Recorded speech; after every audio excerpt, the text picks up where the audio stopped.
Hey everybody, Ron Bielefeld, Whistling Wings Photography, back with another video on the OM system, OM1-Mk.II, paired up with the 150mm to 400mm lens. Has a built-in teleconverter, 1.25 teleconverter.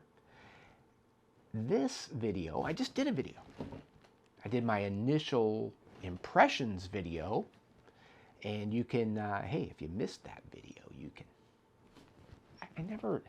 it's going to be, there's a link down in the description to that video, and then maybe I'll have something up here or over here or something like that where you can link to that video as well. This video is going to be all about the autofocus system.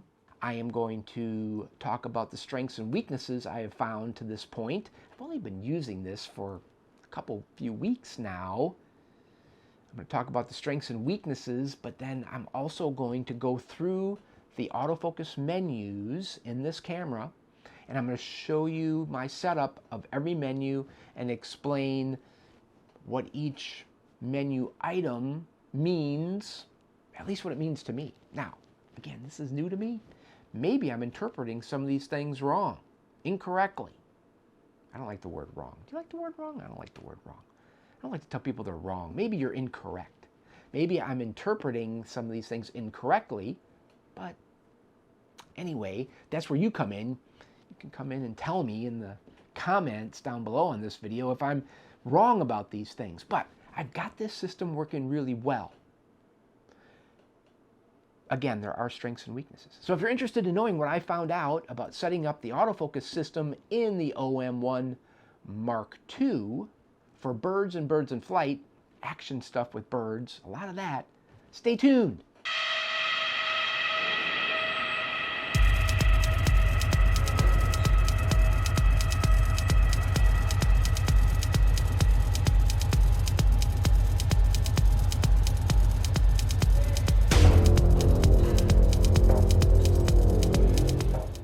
So before we go over all the stuff about the autofocus system performance, let's get into the menu and go over my settings for the autofocus system of this camera.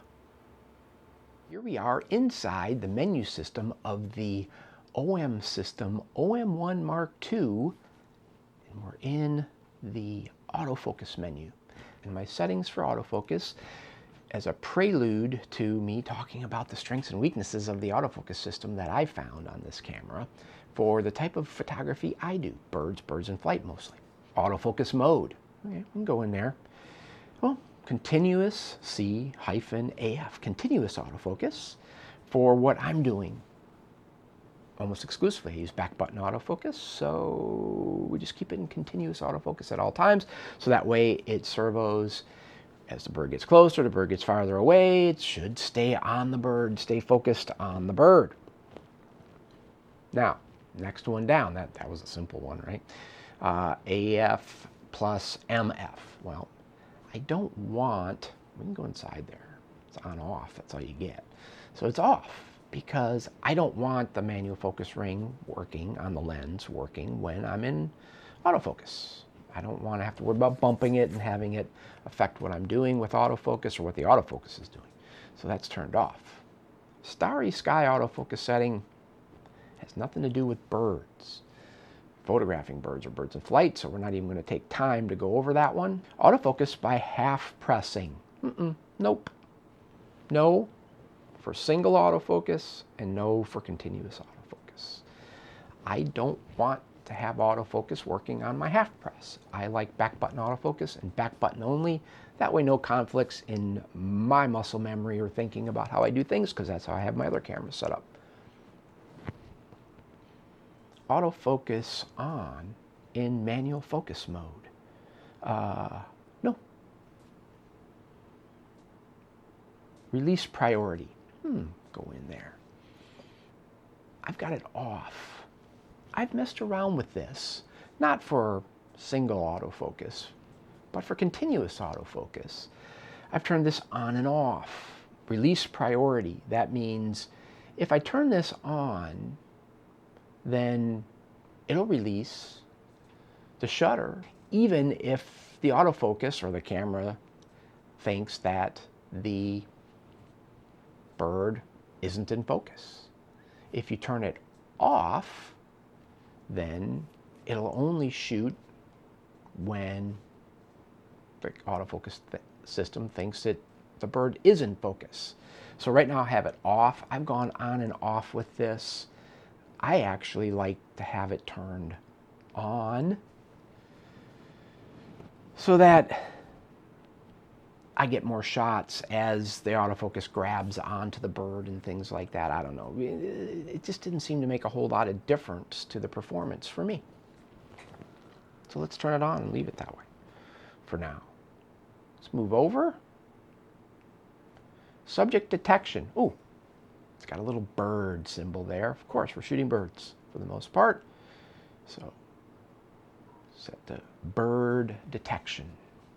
Now, I did try turning this off because I was having some moments with birds flying in towards me where it would get on the bird. I'd get several images that were sharp, and then the bird would go out a little bit, and then the autofocus would get back on, kind of pulsing. We'll talk about that later on in the video.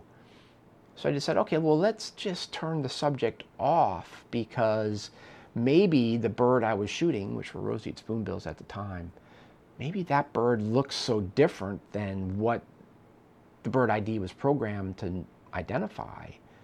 So let's turn it off, and maybe it'll just focus on what I have in the center of the target, autofocus target area. That didn't work so well.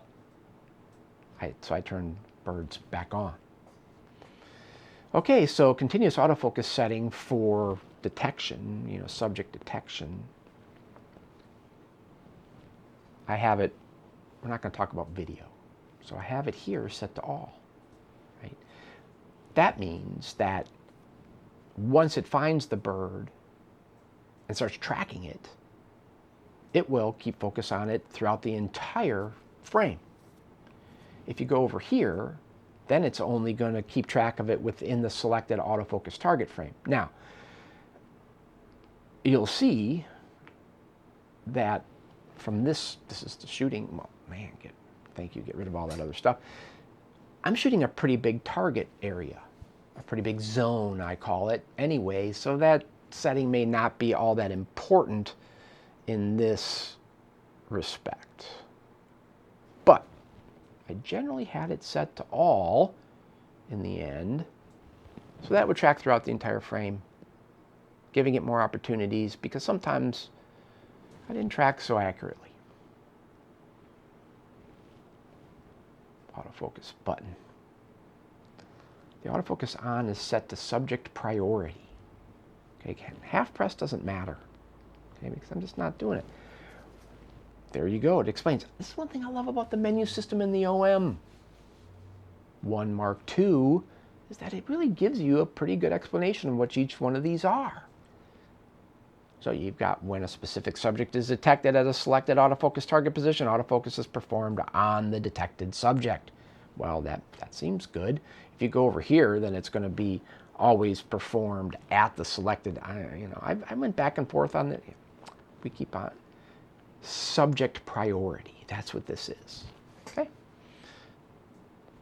And it only really matters the setting for the autofocus on button because that's what I'm using for autofocus initiation and tracking.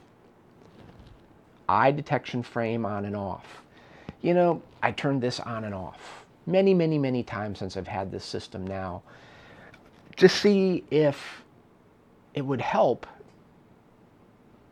the autofocus system. In Canon cameras, you can turn eye detection on and off. That means the autofocus isn't even looking for the eye to focus on the eye. It's just looking for a head or a body or something like that. Here, this is just the frame, the little white frame that shows up in there. Pre-focus announcement that the system's giving you. This is what I'm going to focus on when you press the autofocus on button. If you do it right now, whatever the white square's around, whitish, grayish square, whatever. This just seems to add the eye part to that square. It doesn't mean that you're actually turning eye detection on and off. even if this is set to off, it is still looking for an eye. In bird identification AF, it's still looking for an eye whether it's off or whether it's on. It's just whether it's going to put a frame there or not. I kind of wish I could turn eye detection off, because maybe it would help in some scenarios where this system might be looking for a bird's eye when the eye's not really visible, and that could mess things up with the autofocus actually getting any focus on the bird at all. I don't know. But anyway, let me know if I'm wrong there about how that works. Autofocus illuminator. Turn that off. I found this really helped the autofocus in general for me, especially on these long bird and flight kind of scenarios where they're coming from a long way, coming by, getting closer, flying by, going further away, and I'm shooting a lot in one series on one bird or so. This seemed to get my hit rate up by turning the illuminator off. What is the illuminator? Well, let's go in here. It'll tell you. An LED makes autofocus in low light conditions. Well, I don't want that with my birds in flight anyway. So turn it off. And it seemed to help a little bit. I don't know. Autofocus area pointer displays the green target frame if you're on 2, which is again kind of a weird way to put it, I guess. But then what it does is it gives you those green squares when it actually has focus. To me, having this turned on was very helpful. Otherwise, if you're over here, it just displays that white, grayish white, whatever frame. Here it doesn't display anything. Well, I mean, you don't know what it's doing then, what it's grabbing.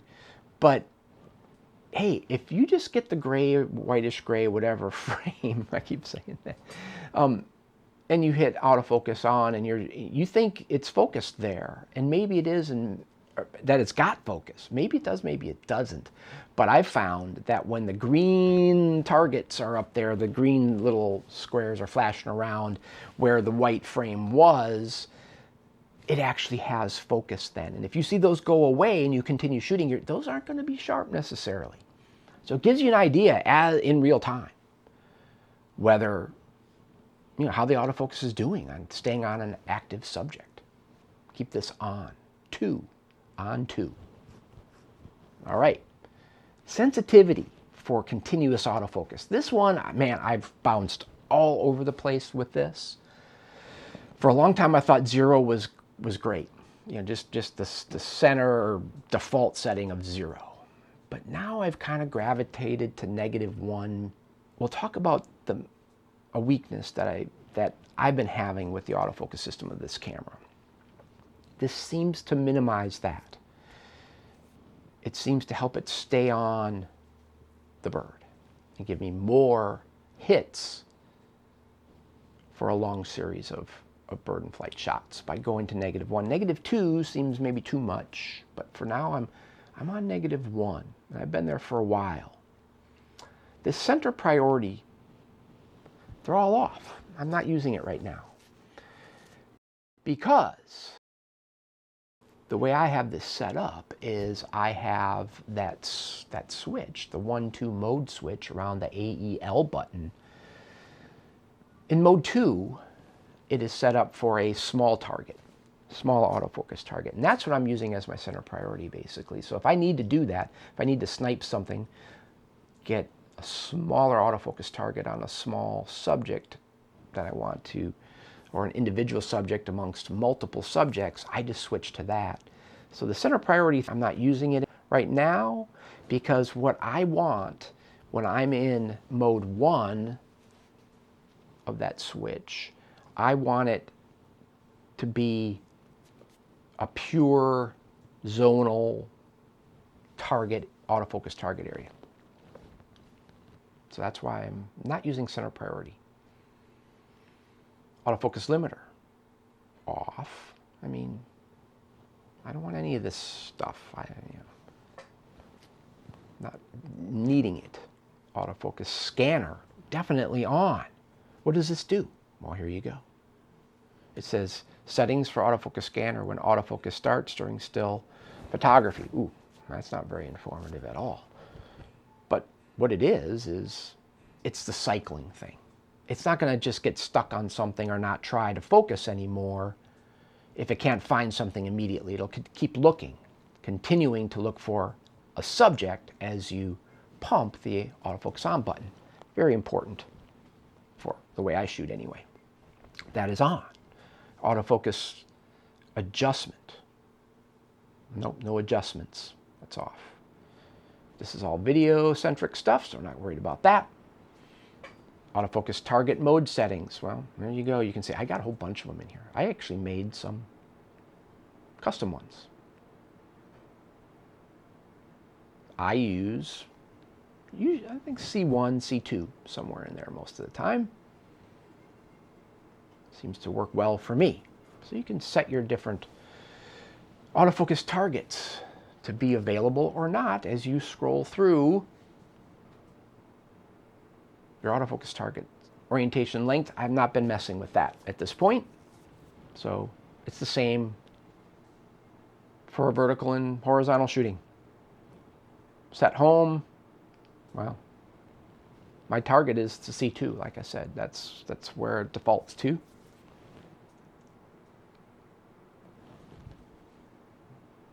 Select screen settings.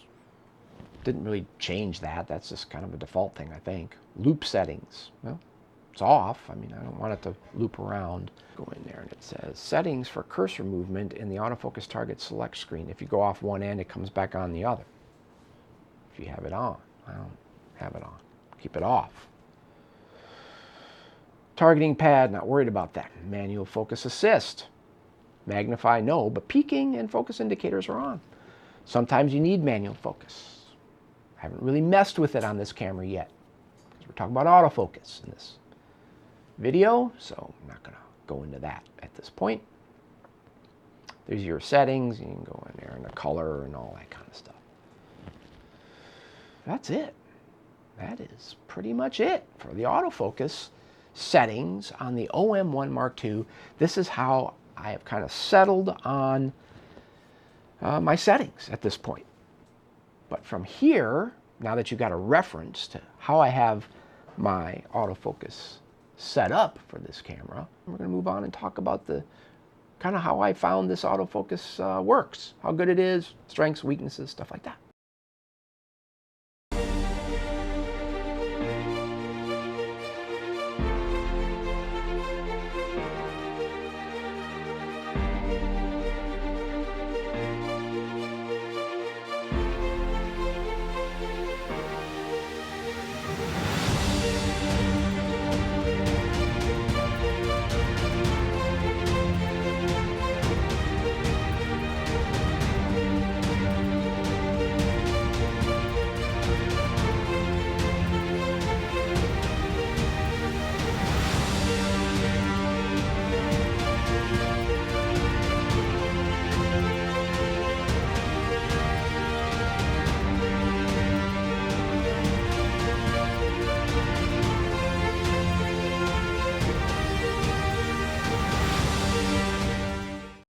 So, you saw all my settings for the autofocus system. Kind of what I've settled on.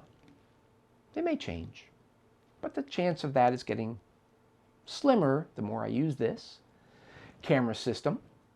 Of course, some things will change, like autofocus target area that I'm using. That's a shooting scenario, setting that changes depending on what scenario I find myself in. But let's talk a little bit about the strengths and weaknesses that I have found in this autofocus system of this camera. They all have strengths and weaknesses. I don't care if you're shooting Canon, Nikon, Sony. You want to talk about strengths first? I think a huge strength of this autofocus system is finding birds in cryptic situations where the bird blends in really well with maybe the background it's against or in a tree or bush. I think this camera does the best job of finding the bird quickly without having to go to, let's say, spot autofocus, something similar to that, a very small autofocus target area to first identify the bird and then maybe go to a zonal type, bigger autofocus target area. Now, snap shooting, I call it. where action happens really quick. All of a sudden, boom, there it is, you know, and it's happening, and it happens in a split second or for a couple seconds at most. I'll give you an example. This tricolored heron was going out, catching a fish, coming back, going out, catching a fish, coming back. Really quick stuff like that. This camera did really, really well with that, the autofocus system, even at really close distances where these birds are really close. And that's one of the big advantages of this overall combination with this 150 to 400 millimeter with the 1.2 times teleconverter built into it, flipping that thing on and off. And I mean, you can shoot within a couple, 3 feet. I mean, minimum focus distance is really short, or you can go way out. But this thing, when the bird was really close, it rarely missed, if ever. It didn't do too bad on these really quick action series. Even when the bird was far away, you flip the teleconverter on. Super flexible in scenarios that are changing like that. Did a great job there.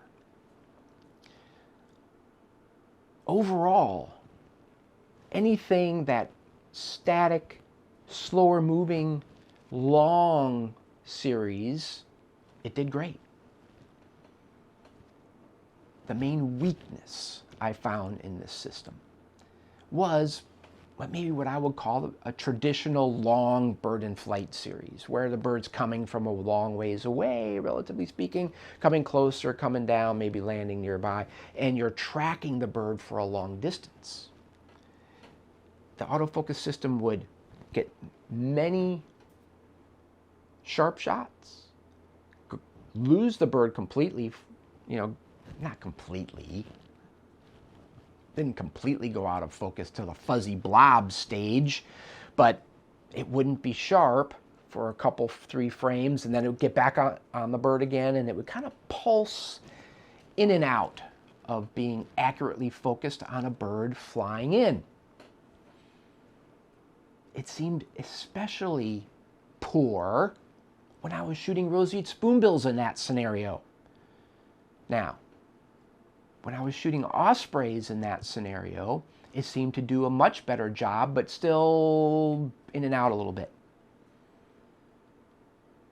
Not quite sure what's going on there, but I will say this. It may actually have something to do with roseate spoonbills and the way they look. They don't look like normal bird. I mean, what does a bird look like? Certain head shape maybe and certain beak shape. There's these autofocus systems, when you have bird ID turned on, they're trained to look for certain shapes and things. And a roseate spoonbill, unless it was trained specifically on roseate spoonbills as part of the algorithm, I don't think maybe it just didn't know that that's what it was supposed to look at. I tried turning the ID off to none, and that didn't work at all. So my comparison, my reference point is Canon, let's just say my R5-Mk.II, you know, it did a better job in staying on these roseate spoonbills coming in, but it still missed some shots. And so a lot more, again, than I would think it missed with ospreys and things like that. So I'm wondering if it isn't that. It's just that these algorithms, these ID systems for these autofocus systems, aren't really trained to identify the head and look of roseate spoonbills, for example. If any of you out there have shot other strange-looking birds, you know, don't have the typical look of a bird, and you've seen these kinds of behaviors, let me know. Okay, this is what I'm finding. It's a weakness because, boy, you want it to be just a bird flying in, not fast or anything. You'd want it to hit in the 90%, you know, sharp, 90% of the frames. Because that's, you know, I've seen that with other camera systems in those scenarios. Again, it did better with ospreys than with something like roseate spoonbills. Overall, this system, the autofocus system in this camera, I think, for a lot of what I do, is right up there. Would I be disappointed and be really frustrated because I'm missing so many great action shots? I don't think so at this point. There's going to be some scenarios where this might frustrate me. Like with roseate spoonbills flying in. The OM1-Mk.II with this lens for shooting birds and action stuff. No, it's not perfect, but neither is any other system. The weakness on this in typical flight shot scenarios, maybe a little bit more than with my R5 Mark II and my R1. The R1's really good. I will say that. But I'm gonna continue to shoot this camera. OM system is going to allow me to let me have this longer. I'm going to take it out to Montana with me for a week on my tour out there. And we're going to put this through some more paces. So I'm going to see how it works in those scenarios, because it's a little bit different type of shooting out there. Not a lot of long flight series. More of the snappy kind of stuff, the quick action. Oop, boom, boom, there it is. Oop, there it is. There's a bird in a bush. There's a bird over here. You know, we'll see how it does overall. I can tell you one thing. I know this isn't autofocus specific, but the compactness and the versatility of this system, being able to go from 150 millimeters to 400 millimeters and then turn on the teleconverter, yeah, the full frame equivalent of 1,000 millimeters available to me. And all the way into 300 millimeters and very close minimum focus distances of 3 feet or so, all the way out to a long ways out there, right at 1,000 millimeters, all that, and then you can switch back and forth really quickly in a very small and compact system that's easy to hike around with and stuff. Much easier than my 600 f4 on my Canon R1, for example. So I'm really excited about taking it to Montana and trying out and seeing how the autofocus system works in those scenarios and in those environments out there, but then the overall system too. And that's what my next video is going to be about. It's going to be about the entire system, the overall review of this system after I've had it for about a month. I've been shooting it exclusively. I've been comparing things with my Canon cameras, okay, because it's my reference point to what's going on with this camera, this system. But for the most part, I've been shooting this system just to really give it all I can give it. Time and get my familiarity up with this system so that I can really figure out whether I'm going to add this to my kit. And I may. Because it's not just about autofocus. It's about versatility. It's about the whole package. And that's, again, what the next video is going to be talking about. So, hey, if you missed my first video on this system, which was my initial impressions after having this system in my hands for a week, and still, even in a week, shooting a lot of pictures with it, making a lot of images with it, you can find a link to that in the description down below. Maybe somewhere here popping up too, I don't know. Because when I start putting this video together, I forget to put things in, or I say now that I'm going to do something and then I don't end up doing it because I'm lazy or whatever. But hey, this thing over here, my speed shooter harness system, yeah, maybe I'll put an ad in this video about my speed shooter that I build and sell. Hey, even with this system, it can be an advantage. Takes all the weight off your hands and arms while you're shooting. Helps you hike around, be more mobile, almost like hand holding, except no weight on your hands and arms. That's it. I'm ending this video here. Until next time, I hope you have great light. I hope you're getting great images. Be safe out there. And hey, look for my next video on this system, the full review. See ya.